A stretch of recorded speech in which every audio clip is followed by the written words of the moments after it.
welcome to comic making traps and how to avoid them. So we're going to be talking about identifying some of the many traps that can lock you up and lead you to either not starting a project or not finishing a project, all while balancing comic making with your daily life of work and family. So, the overview. Some of the stuff we'll be going over today, perfectionism, muses, artistic tools, the imagined audience, rejection, the reward of a finished product, and the importance of time away. We'll start off with the obvious. Who am I? Simply I say Brian Kinney, but I am a husband. That's my lovely wife. We've been together for almost 10 years this year. Yeah, 10 years. Also a dad of 3 wonderful children, all of varying ages. I have a 17-year-old, a 9-year-old, and a 4-year-old. So that kind of gives you an idea of how busy I am. I'm also a cartoonist. I make a plethora of different comics. I draw pretty much daily. It is something that I worked into my life. I used to do a talk about productivity habits. And if you stop by my table, you'll see how many comics I have made. Beyond that, though, I have a day job. I work 40 hours a week as a web developer at Ohio State University. I'm also one of the creators and editors of the Columbus Scribbler, which, if you don't know, is Columbus's free comics newspaper. They come out with an issue twice a year. They're free copies in the convention hall. And beyond all that, I am also very tired, like constantly tired. Kids do that, comics do that. It's the reality of the game. But having said all that, this is all the stuff that I came out with last year. There's 2 issues of the Scribbler. There's some various mini comics and regular comics of varying lengths. Applewood Canyon, there's a graphic novel. And over there is some anthologies and free comic book day stuff that I've got stories in. So keep very busy. Yeah, so with that in mind though, I don't want to give you the impression that people just start out and they're sit down and are instantly good, because that rarely happens. I have been drawing comics since I was about, 7 or 8. I've been drawing since I could pick up a crayon. These are some of my earliest drawings. I was very into Dick Tracy back in the day, also Teenage Mutant Ninja Turtles, which inspired me to do my first comic. This is one of them, The Adventures of Bugman. I made about 100 of these throughout my childhood. So I guess, needless to say, we're all learning and growing, and to that effect, we'll get to the more embarrassing stuff. Teenage years, I was really into Image Comics, so I got Liefeld, Larson, McFarlane. They were all the gods to me growing up. So I kept going, and oh yeah, I self-published my first comic books at age 18. They premiered here at Space in 2001. These are some of them. And then since then, I've continued to make comics, and here's some of the stuff that I do now. So I guess point being in first lesson is that we are all constantly growing and learning. So if you're sitting down for the first time to do a comic, and it doesn't look like you've dreamed of it, or it doesn't look like your inspirations, don't let that get you down, because you're going to be growing all the time. It's important to, respect yourself as far as where you are in the process. Which brings us to our first major topic, age.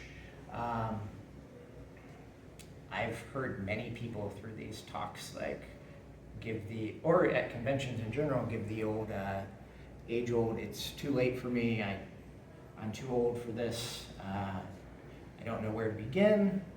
I just showed you everyone has a beginning footstep. But another trap, as it were, is in terms of age is basically gauging how old you are versus other artists and how successful they are compared to you, which is something that I personally did a lot in my 20s, as 20-year-olds tend to do. You look at someone famous who you admire and you go, oh, well, they were famous by 25, so that's my goal. This is me in my early 20s. It's a comic I was creating at the time, Ruffians. We'll get more into that book a little later, but at this age, I think I gave myself the goal of making it in comics by the age of 35. Otherwise, it wasn't worth doing, and I was worthless for even trying. I guess first statement to that is it's foolish to put a time limit on art. Art is a lifetime's work. It's never too late to start. So just to give further inspiration for this matter, here are some famous people. Tina Fey, at age 23, was working at the YMCA. I don't think she got a break in SNL until she was well into her 20s. She didn't get her big break and become Tina Fey until well into her 30s. Stephen King was working as a janitor and living in a trailer park when he was 24. Wayne Cochran of the Flaming Lips was working as a fry cook at 28. Harrison Ford was a carpenter at age 30. He didn't get into Star Wars or Indiana Jones until his 30s. I'll go deeper into this. Apologies, I've got all this stuff written down. Ang Lee at age 37 was a stay-at-home dad with working odd jobs. Julia Child released her first cookbook at age 39. She didn't actually get her own cooking show until she was 51. Alan Rickman gave up his career as a graphic designer to pursue acting at the age of 42. Samuel L. Jackson didn't get his first major movie role until he was 40. And rounding it out, Morgan Freeman's first major movie role was at age 52. Catherine Bigelow didn't reach international success with the movie The Hurt Locker until she was 57. And Grandma Moses didn't start her painting career until she was 76. So when I say it's never too late to start, it's literally never too late to start art. Moving on to another wonderful topic, tools. I had a friend of mine who would hold up his artistic project because he had to wait for this tool to arrive in the mail. Oh, I can't do it now. I've got to wait for this iPad because it's going to make things so much simpler. I'm here to tell you that waiting for a specific tool is a trap. It is a way to procrastinate and not begin a project. You don't need any special tools to make comics. In fact, that is kind of one of the great things about this medium is its low entry point to get involved. Any other medium, just about, you need a whole lot of other equipment. Comics, you just really need paper and a pencil and some ideas. So we're going to go into our first quote, though, which is, it's not in the draftsmanship, it's in the man. A tool is dead. A brush is a dead object. It's in the man. And that's by Jack Kirby, who, if for those of you who don't know, created just about the entire Marvel Universe with a number 2 pencil and a piece of paper. He didn't actually ink his own work. So, yes, point being, don't wait for tools if your dream is to draw a comic, just get started. You can always buy tools later. And I speak from experience because I am victim of this trap as well. I would I have boxes of unopened tools that I thought would be amazing and would change the way I make comics. And they ended up just being too complicated for me to wrap my brain around, and I never opened them because it was far easier just to pick up the thing I was used to, and there's nothing wrong with that. The next topic we're going to talk about is the muse. So the muse is it's a divine entity that comes down and touches artists, and they're given this inspiration, and they create beautiful, amazing works by their touch. It's something that dates back to the ye old days of Greek mythology, where that's how they explained artists.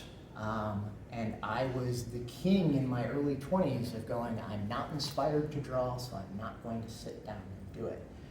Now, again, that is a beautiful way to procrastinate and not actually get anything done. A far better practice is to actually be regimented about when you draw. It's what I like to call a comic making time. You set aside an hour, 30 minutes every day, same time every day, and you build a habit and routine to making comics. And you'll find if you keep that same time and same habit going, as time goes on, it becomes easier and easier at that time to do what you want to do, make comics.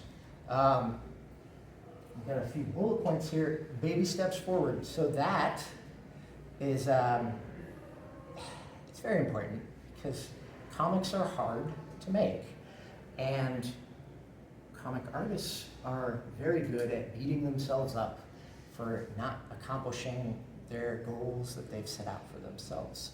So when I was in school, my teachers used to say, just work on it for a little bit. Don't expect to get the whole thing done. Just take a little baby step, and over time, it will build into something bigger. And it took me years to realize that they were actually right. So not every day you're going to be inspired. Not every day you're going to feel like working on stuff. But the important thing is that every day you do something for the comic, and it's going to build upon itself. Even if it's drawing the panel borders one day, that sets you up the next day to do more. And over time, you're going to get a comic book done, even if it's in small increments. The other important bullet point for comic making time is you need to stay off and away from all of your distractions. This needs to be focused time that it's just you and your project. So put your phone away, turn off the TV, don't look at the internet or social media, because these are time sucks where everyone's done it. You click into a website and before you know it, poof, there goes the hour.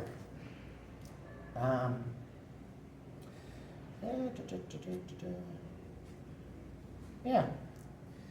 And another wonderful thing you can do with this time, to further that point, your environment is going to shape your habits. So if your environment is chaotic and noisy, it's going to be harder for you to focus on what you want to focus on. So just make sure that it is a quiet environment. I myself have taken into the practice of waking up early, which I never thought I'd be able to do because I was always a night person. But I wake up at 5 a.m. because that's, as you saw, I have kids, so that's when everyone's asleep. I get quiet time, I have my cup of coffee, and I just am able to focus and think at the drawing board.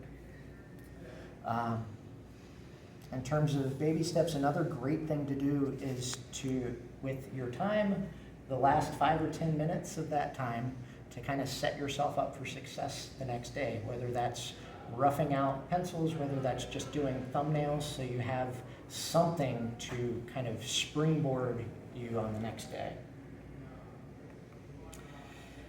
Our next trap, perfection. When I was going to school, my teachers drilled into my head that your product had to be neat, clean, and perfect. Neat, clean, and perfect. Something like they said over and over again. I'm gonna just start off by saying that perfection is a lie. We'll get into some quote first. This one's by Chuck Jones.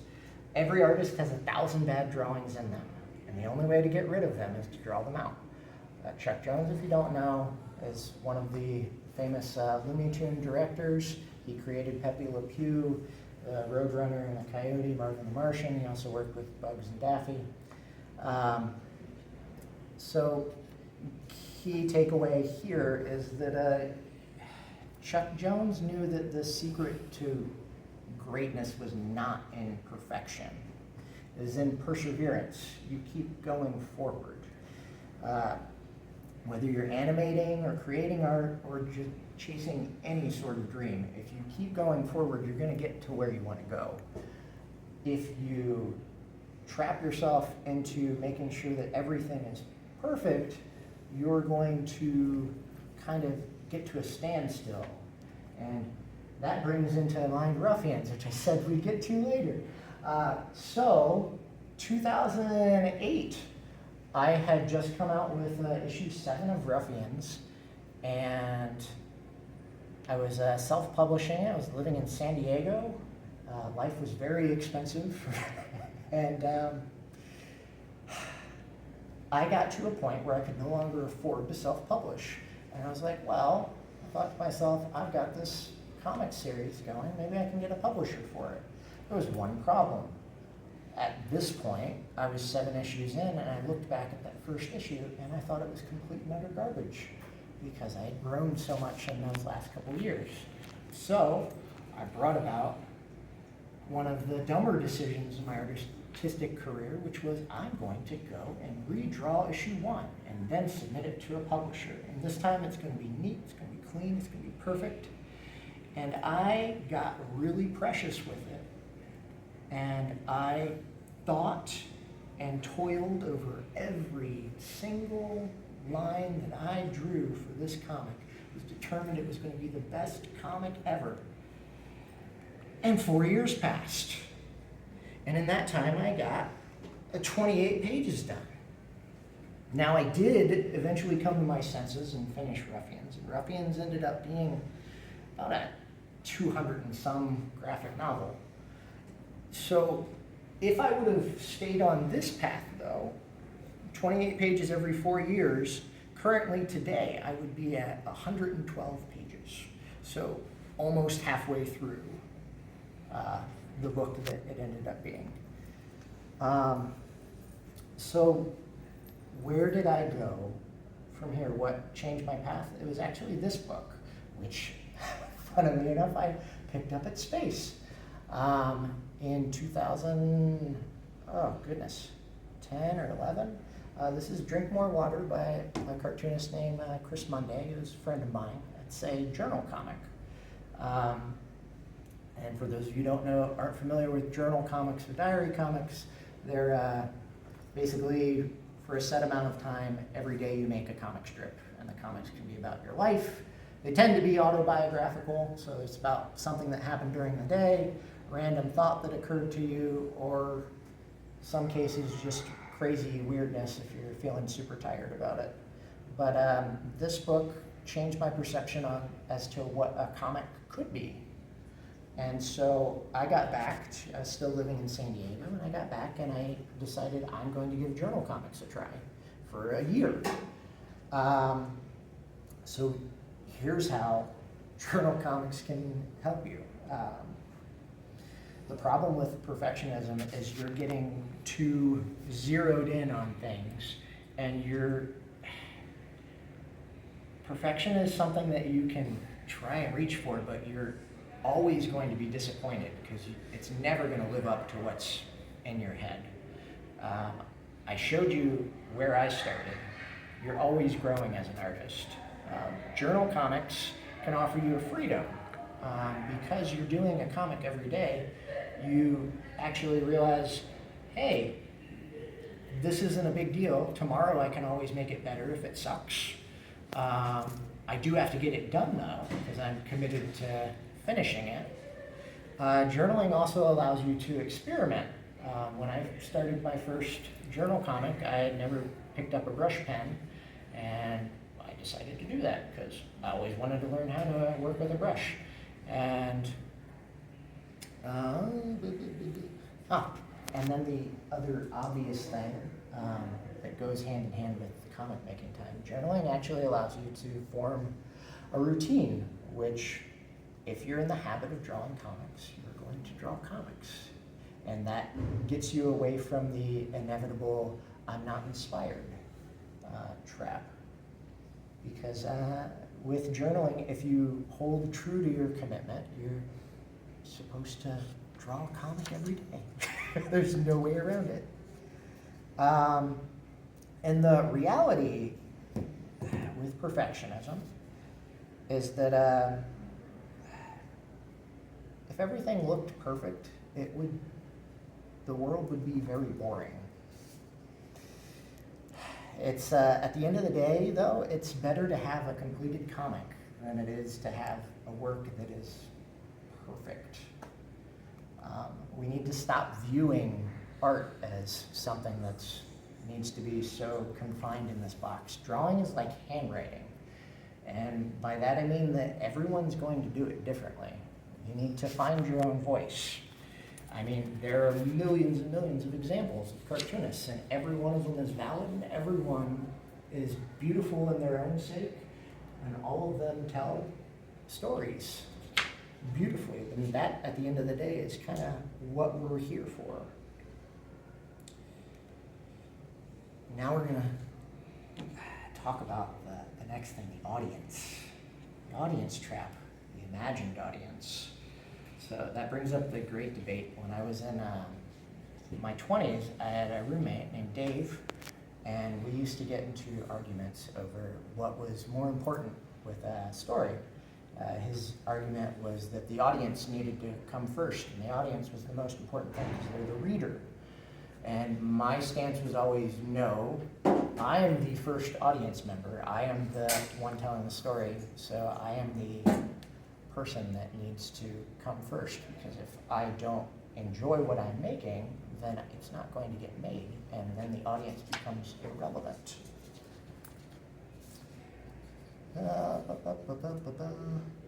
So, just break it down. Dave's problem was that and I don't mean to say the audience isn't important.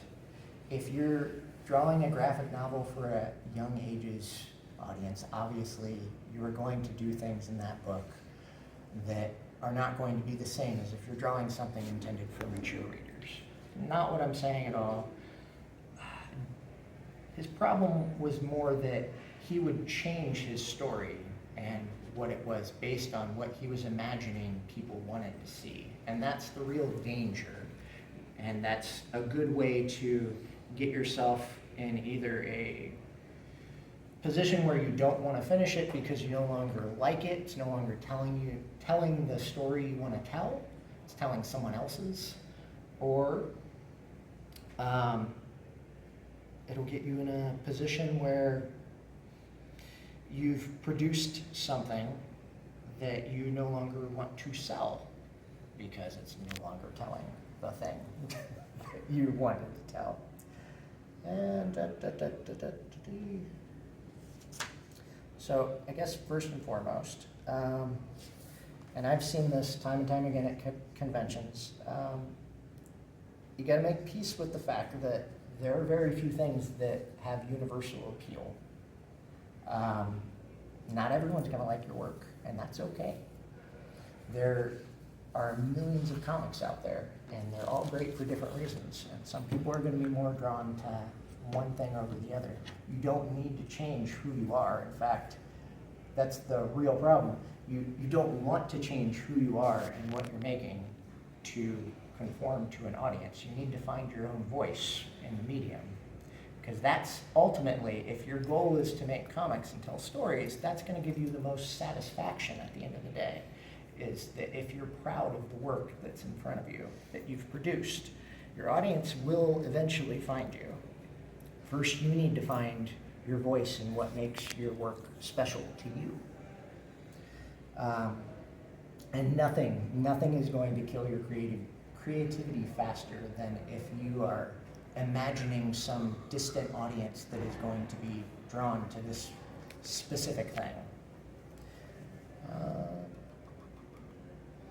And perfect case in point, this is Fear of Flying. This is the journal comic that I ended up making after a year of journal comics. I had no audience in mind. I had nothing planned for it. I didn't even know what the story was, because the thing about journal comics is you're telling them day by day. And it's funny, if you stick with journal comics, that the story arc actually evolves out of your life. And this ended up telling a beautiful story about how my now wife and I, how our long distance relationship worked. Because I was living in San Diego, she lived here. And in order to make it all work, I'd get over my fear of flying. But I would have never made this if I was fearful or thinking about an audience. And it's a lovely tone of our life. And while I was doing this book, I came across a quote that kind of opened my eyes and changed my perception to art. And the quote's from Andy Warhol. For those of you who don't know, he's a fine artist from the 60s through the 80s. He did the cans of soup, famously did the screen prints of Marilyn Monroe, amongst other things. But his quote that I found was, don't think about making art, just get it done. Let everyone else decide if it's good or bad, whether they love it or hate it. While they're deciding, make more art.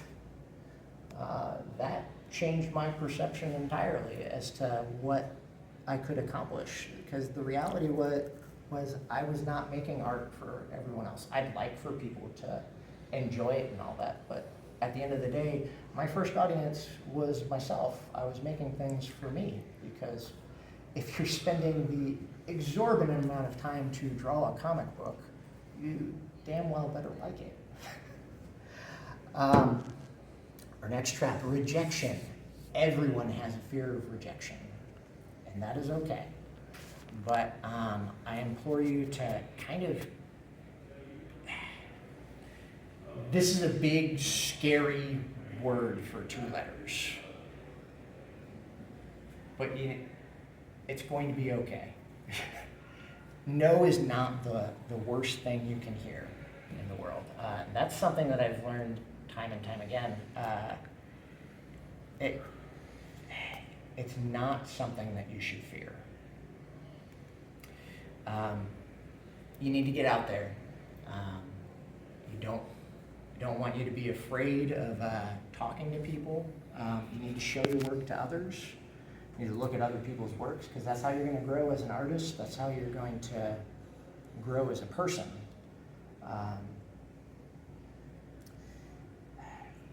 A bad review can be awful, but at the end of the day, you need to look at it and take what you can to, you look at it objectively to see what you can use from it to improve your artwork and make you a better storyteller, and make you a better artist.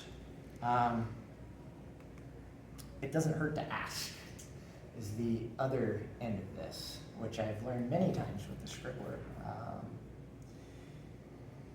You shouldn't be afraid to come up to someone you admire and ask them a question, or ask them to do an interview. I actually got to interview Kevin Eastman, who's the creator of the Ninja Turtles, who started my whole journey. And the only reason I got to do it was because I sent out a blind email that I never thought I would hear back from. And then 6 months later, his assistant got back to me, and I got to interview him. It was astounding. The little kid in me was overjoyed and stumbling through it. But the reality is, if there are artists you admire, reach out to them. Cartooning is a lonely practice, and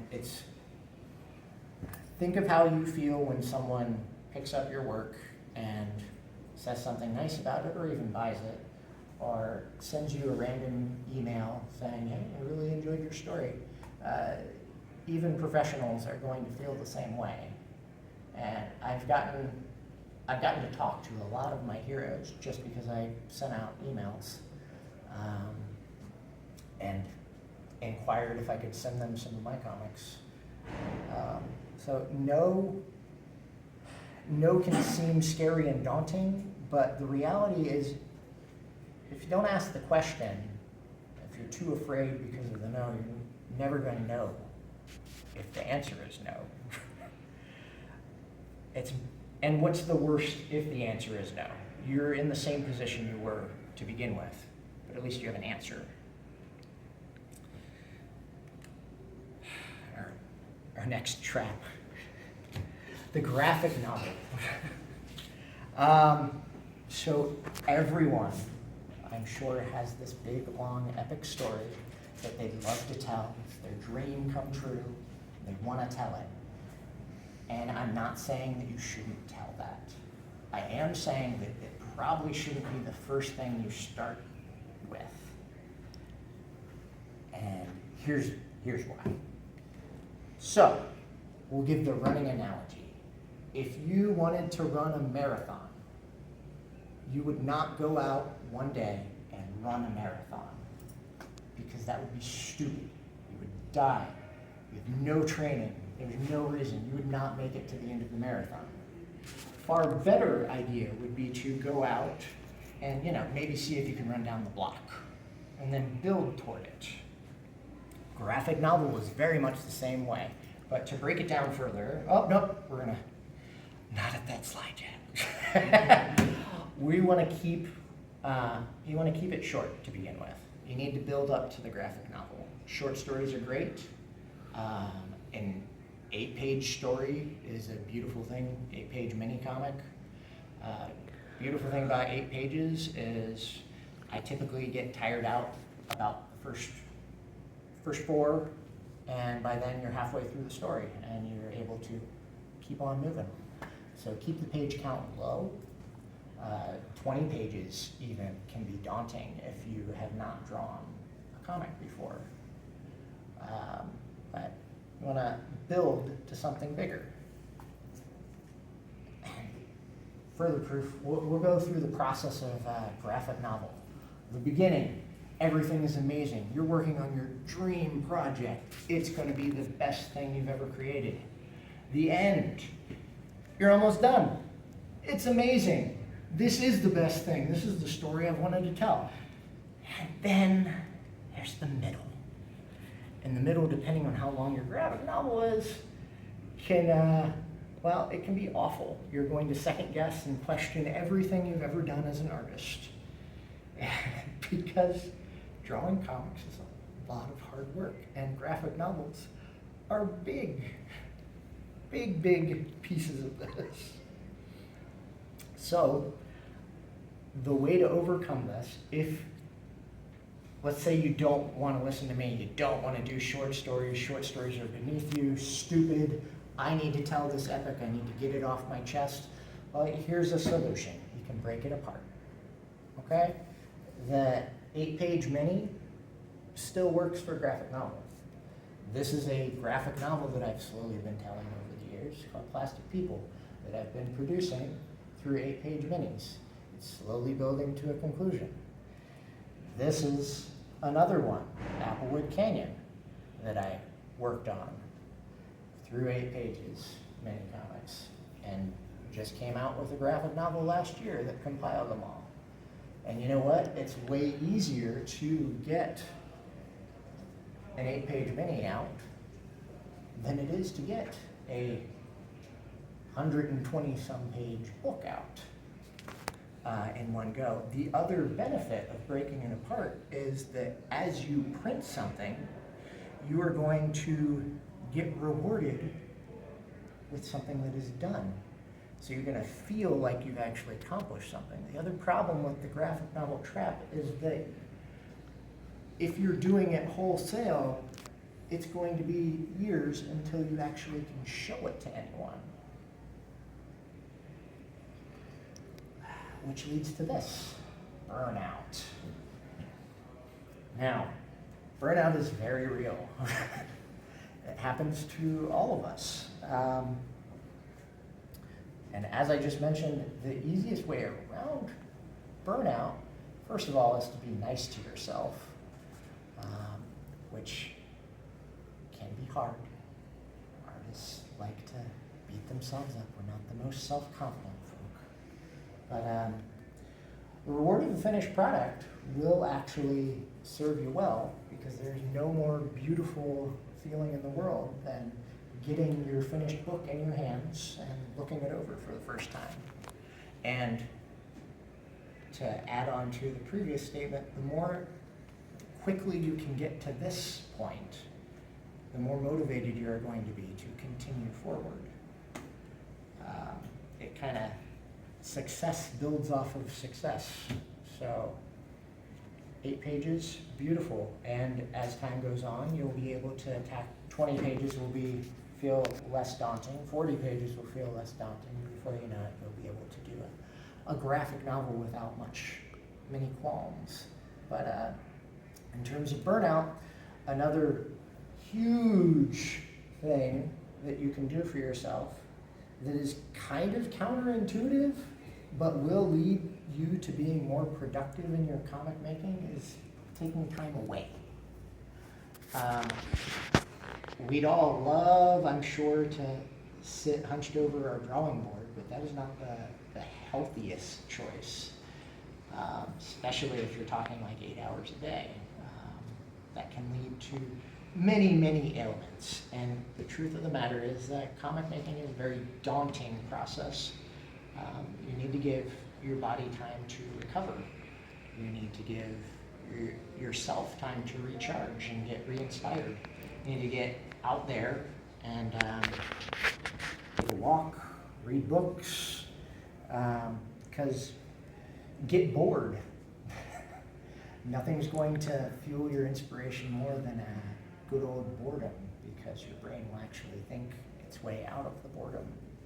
But the reality is that good stories, whether they're fiction or nonfiction, they come from experience. So don't forget to live your life so you actually have something worthwhile to say in your work. Because comics are life, but life is more than just comics. And that, to summarize, we talked about it's never too late to start. Tools, they don't make the artist. You can make a comic with just a piece of paper and a pencil. You don't wait for muses to come around knocking on your door. You need to actually put in the time and focus. You need to set comic making time that you sit down at your drawing board and work. Drawing is like handwriting. Don't strive for perfection. Figure out your voice, because everyone draws differently, just like everyone writes differently. You need to make work that you enjoy. Don't imagine some invisible audience that may or may not have ever existed that's going to find enjoyment out of your work and dictate how you tell your story. Be your own audience. Don't fear the word no. Don't fear rejection of any kind. No does not hurt. What's far worse is the sense of wonder as to what could have been if you would have asked that person you admire to look at your work, or if you could give them a copy, or anything like that. In terms of graphic novels, you want to keep it short and build to bigger. Build up to the graphic novel, whether that's through small installments or just doing short stories and slowly building up your page count. But at the end of the day, the reward is going to be the finished product. And don't forget, spend time away, enjoy your life. Because comics are great, but life is far better. And with that, thank you. And now start making comics.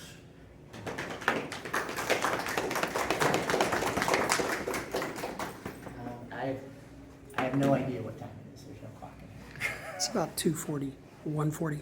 1:40. Okay. Well, we have some time for questions if anyone has any. Once, twice. Yeah. Go ahead. Yeah, do you have any advice for people who are working to apply comic making to raise awareness about like specific issues?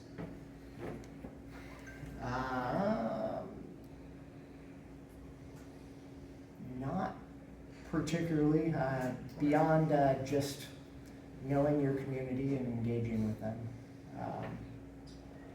And this is actually the perfect place to get to know your community. But beyond that, no. Anyone else? Were you ever tempted to tag a wall? Tag a wall?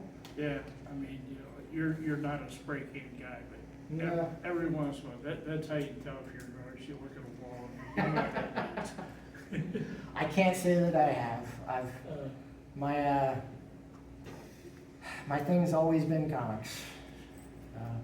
Painting, spray painting, it's never fallen into that for me. I just, you know, I'm sitting here and I can't help myself, I am. That's why it's there, you can't help yourself. But the same thing happens to me at railroad tracks too. Every once in a while, I'll catch a train going east to west, out of New York or out on the coast, and I see some of the damn best comics I've ever seen on a freight car. And I think it like you were putting it doesn't stop. Yeah. It never stopped, because you know damn well, the guy that did that got a piece of graph paper out and a pencil and a plan. Oh, yeah. What was he doing? He was doing comedy. And he literally set his show on the road. Wonderful way to think about it. And Yeah, well, if there are no more questions, get out there, enjoy the show, meet awesome people.